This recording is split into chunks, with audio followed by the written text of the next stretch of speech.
I've been doing this wrong for 10 years. I just learned this trick today. I'm going to show it to you. Let's get into it.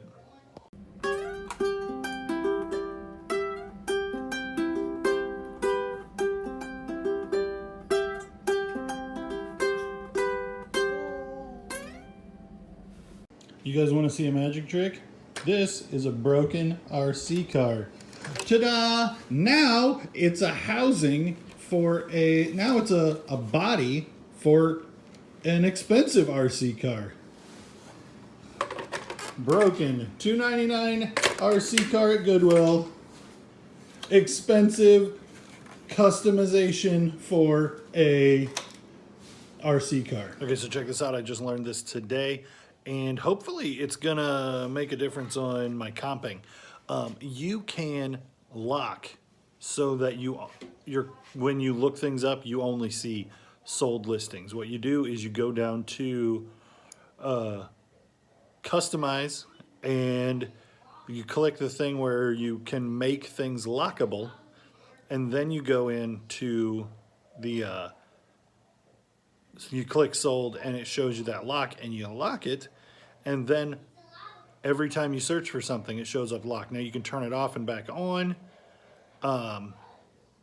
if you didn't want to see that, but man, I imagine that's going to make comping like a bunch of things in a row a lot faster, a lot more convenient than having to scroll down to sold listings every time. So I just run through a couple of examples here, and it shows up as the sold listings by default as opposed to showing up the active listings by default. I just learned that on a Facebook group and thought I'd share it with you guys.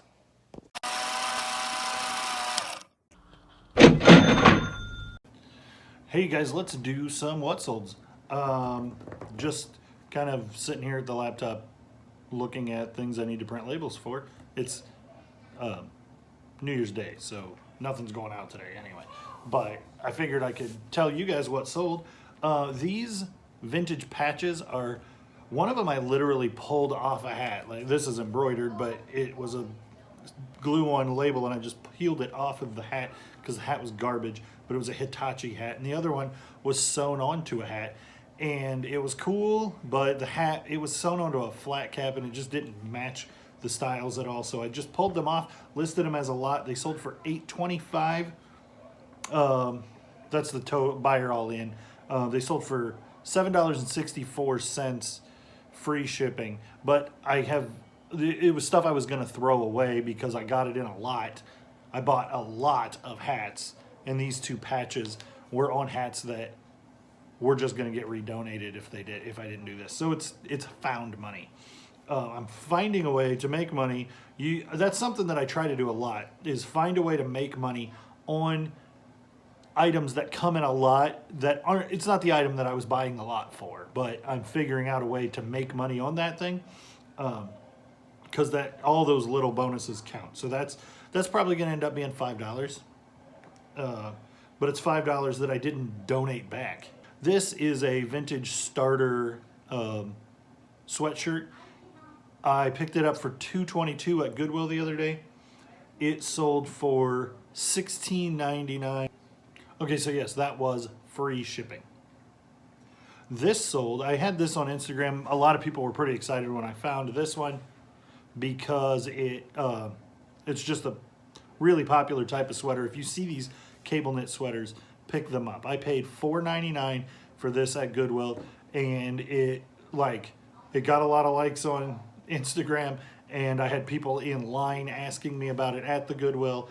And it's sold. I had a whole bunch of people try to offer me $25 on my $60 listing. And the last video I posted, I blocked a guy because we couldn't. It was on this item. And 2 hours later, it sold for $59.99. Excellent. So these cable knit sweaters, if you found one that's Coogi brand, C-O-O-G-I, those are several $100s.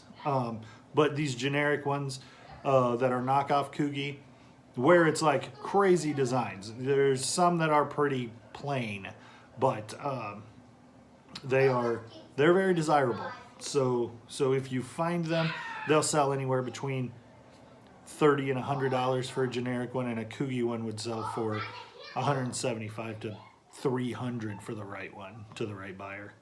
This FUBU shirt is pretty tore up, but it's kind of an iconic FUBU shirt from the early 90s, maybe the mid 90s, I don't know, whatever.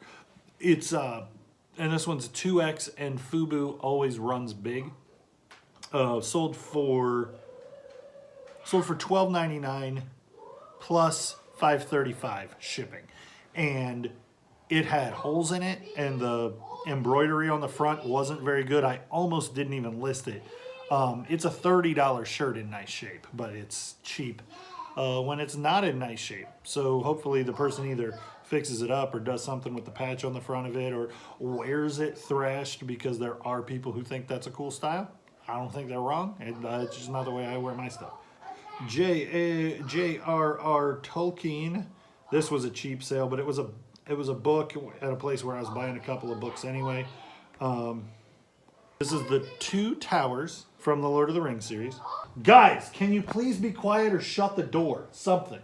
For $4.20 plus $2.80 medium mail shipping. Another book, $6.79 free shipping. So kind of the same profit margin on both of these books. This one is Stephen King. It's a hardback Stephen King book. Duma Key is the name of the book. Never heard of it. It's not Carrie. It's not It. It's just... This one I probably shouldn't have done. Somebody sent me an offer on these Flint things for $4 free shipping.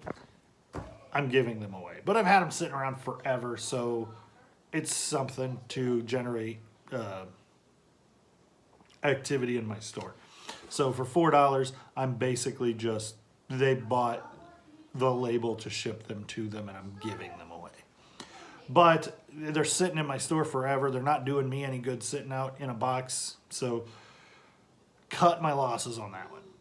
These I've had for a long time, and I had them listed for like $28 plus shipping. The shipping, buyer paid $8.70 shipping on these. They're super duper heavy, but they fit into a region rate A box. And the buyer made me a $16 offer, and they're pretty beat up. And I thought, that's the only interest I've ever had in them, and I've had them for at least 8 months. So I should probably just take that offer, because I know that I'm into them. They were $2.99 a piece, which I thought was pretty dumb at Goodwill for them to price bookends individually. But so I'm $6 into them, buyer paid shipping. I'll make $8 and I'll get my money back on them. Something that's been sitting around for 8 months, I'm just gonna cut my losses on. That's yesterday's sales. It's the first of the year, and I haven't sold anything. I've sold nothing this year.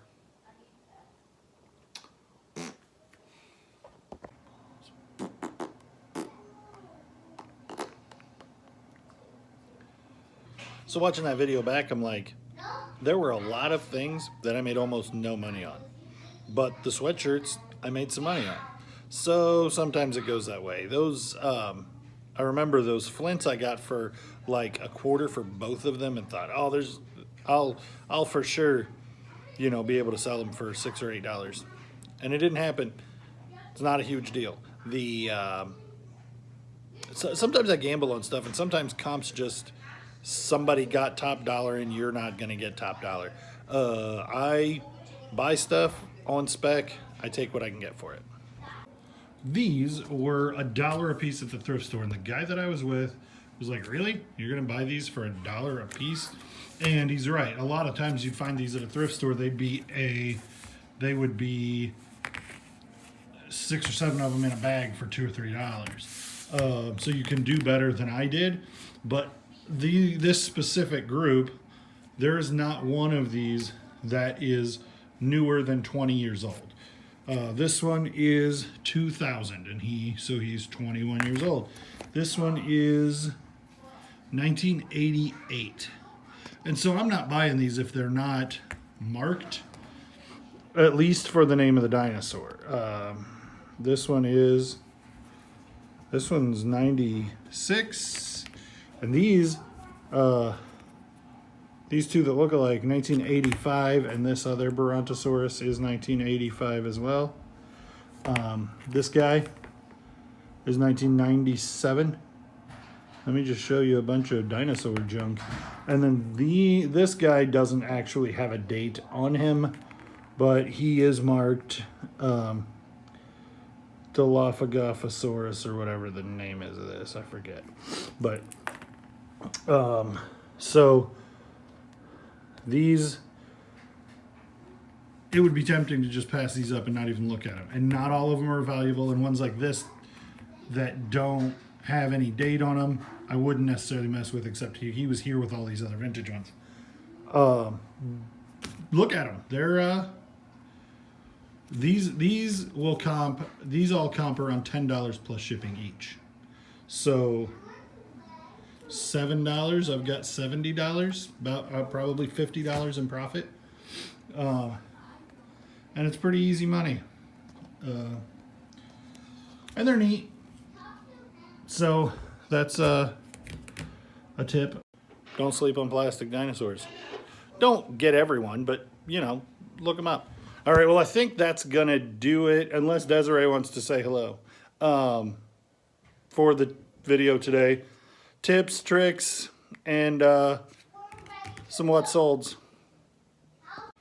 As always, thank you for watching, commenting, liking, and subscribing, and we'll see you on the next one.